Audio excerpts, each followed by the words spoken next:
अहम ख़बरवां सां शेयर कई पिया। मीरपुर माथिलो में शहीद नसरुल्ला गडानी जे अमर क़त्ल केस ॿिए हंधि मुंतक़िल करण जो मुतालबो करे छॾियो आहे। PPMN ख़ालिद लुंड केस सां हथ खणण लाइ हिरासत करे रहियो आहे। शहीद सहाफ़ी जी अमड़ जो इहो चवणु आहे। अदालत में हाज़िरीअ दौरान ख़ालिद लुंड हथियारबंद गॾु वठी अचे थो।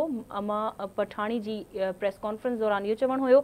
अदालत में डप सबबि हाज़िरी ते नथी वञी सघां। चीफ जस्टिस खे अपील आहे त केस ॿिए हंधि मुंतक़िल कयो वञे। अहम ख़बर सां शेयर करे रहिया मीरपुर माथिलो शहीद सहाफ़ी नसरुल्ला गडानी जी अमड़ क़त्ल केस ॿिए हंधि मुंतक़िल करण जो मुतालबो करे छॾियो। PPMN ख़ालिद लुंड केस तां हथ खणण लाइ हिरासत करे रहियो आहे। शहीद सहाफ़ी जी अमड़ जो इहो चवणु आहे। अदालत में हाज़िरी दौरान ख़ालिद लुंड हथियारबंद गॾु वठी अचे थो।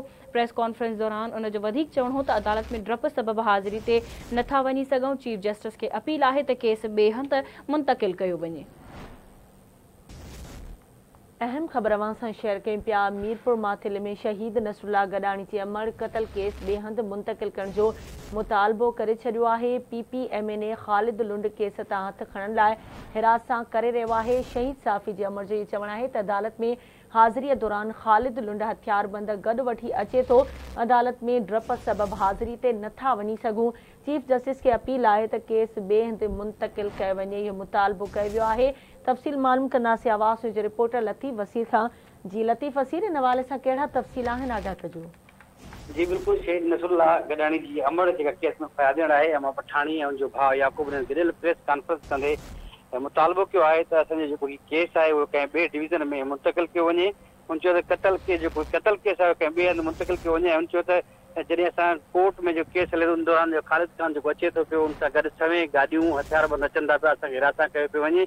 ऐं उन सां गॾोगॾु असां अहिड़ी एप्लीकेशन SSP सखर DIG ऐं IG सिंध खे घुमाणी आहे। उन्हनि इहो मुतालबो कयो आहे चीफ जस्टिस खां, सिंध जे हाई कोर्ट जे चीफ जस्टिस खां, सुप्रीम कोर्ट खां त हीअ क़त्ल केस जेको आहे असांजो कंहिं ॿी डिवीज़न में मुंतक़िल कयो वञे। इहो चयो त कुझु जेके असांजा माइट आहिनि जन असांजे ख़िलाफ़ वीडियो बयान जारी कयो आहे उन्हनि जो असांजो उन्हनि सां को बि वास्तो न आहे।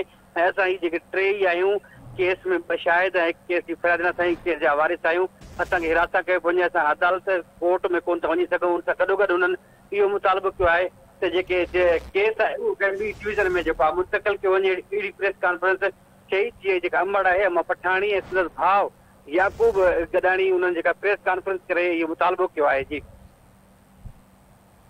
ठीकु आहे लतीफ़, तव्हांजी महिरबानी अपडेट करण लाइ।